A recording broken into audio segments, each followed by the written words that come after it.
Porque a gente acabou de pegar, então, a informação sobre o depoimento do Mauro Cid. Quais são os principais pontos do que ele disse e que, inclusive, convergem com outros depoimentos e até mesmo com mensagens que já estão em posse da Polícia Federal e que a gente já mostrou aqui porque já são públicas. Bom, primeira coisa, o depoimento do Mauro Cid, ele durou mais de 9 horas. Começou 3 da tarde, terminou 00h15, 00h20. Por que foi tão longo? Além dele ter dito muita coisa, Mauro Cid, ele falou sobre tudo da delação dele. Falou sobre vacinas, o caso, inclusive, que o levou inicialmente à prisão. Falou sobre o caso das joias e também falou sobre tentativa de golpe. Então, questão número 1, depoimento foi longo porque ele abarcou vários temas. E o que isso quer dizer?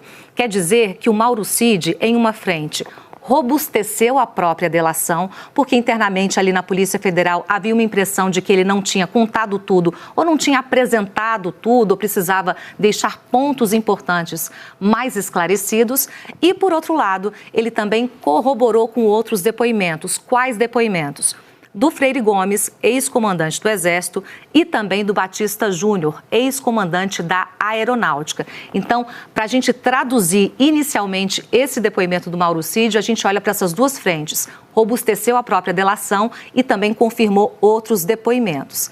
Alguns pontos aqui, então, segundo os investigadores ditos pelo Mauro Cid e que também podem ser comprovados pelas mensagens que a gente já tem acesso e já estão públicas, né, na decisão do ministro Alexandre de Moraes e também pela cronologia que a gente também já tem em poder essa cronologia. A primeira coisa que o Mauro Cid fez, só para a gente resgatar aqui e ficar certinho na ordem para a nossa compreensão, ele afirmou que o entorno de Bolsonaro e também o próprio ex-presidente foram alertados com documentos e também com reuniões com militares de que não havia o óbvio, não havia nenhuma fraude no sistema eleitoral nas urnas.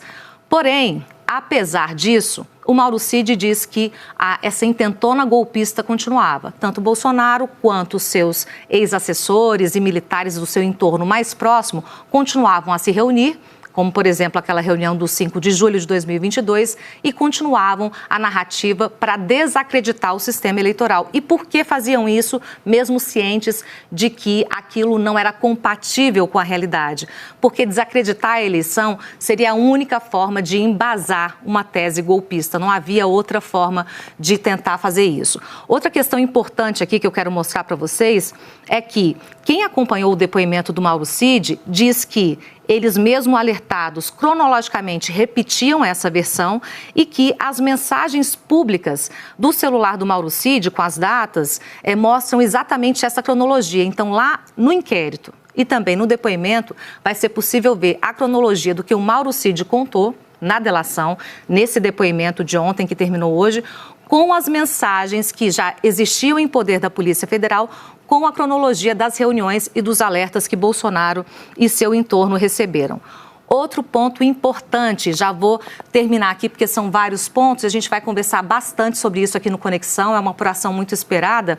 Freire Gomes.